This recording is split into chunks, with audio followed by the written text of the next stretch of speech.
और वैसे भी तुम कमजोर जो हो। मैं तुम्हें कच्चा चबा जाऊंगा, फिर देखते हैं कौन बड़ा 30 मार खा है। ये राक्षस तो कमजोर नहीं लगता। तुम्हें कुछ नहीं होगा, बस तुम मेरे साथ रहना। छलावे की दुनिया।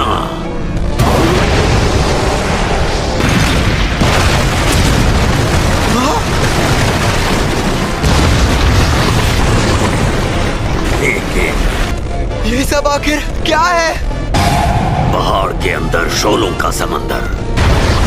ये सब हो क्या रहा है? ये है छलावे की दुनिया। हम शापित शक्ति के इस्तेमाल से एक छलावा बनाते हैं जिसमें चीजें शापित तकनीक से बनी होती हैं। ऐसी छलावे की दुनिया बनाने में बहुत ज्यादा ऊर्जा का इस्तेमाल होता है, लेकिन उससे फायदा भी उतना ही होता है। एक फायदा ये है कि जो उस दुनिया को बनाता है वो उसमें ताकतवर होता है, और दूसरा फायदा ज्यादातर जुजुत्सु जादूगर छलावे की दुनिया में आकर जल जाते हैं। इस बात की गारंटी होती है कि इस दुनिया में मौजूद शापित तकनीकें दुश्मन पर वार करेंगी।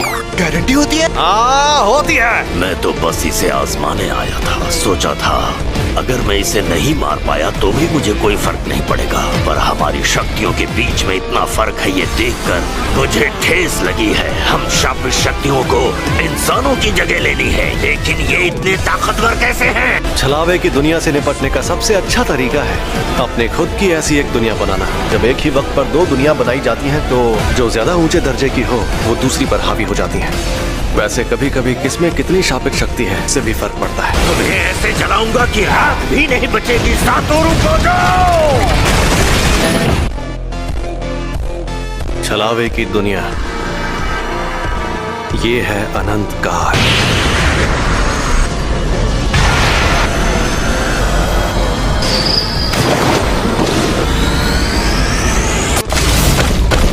ये क्या हो गया? मेरा छलावा कमजोर पड़ गया। मुझे कुछ दिख नहीं रहा, मुझे महसूस नहीं हो रहा। मैं इतना बेबस क्यों हूँ?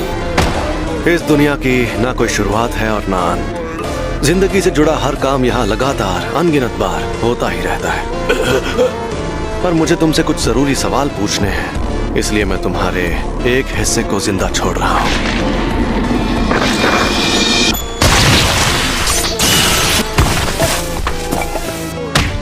तो अब बताओ, तुम्हें मेरे पास किसने भेजा था?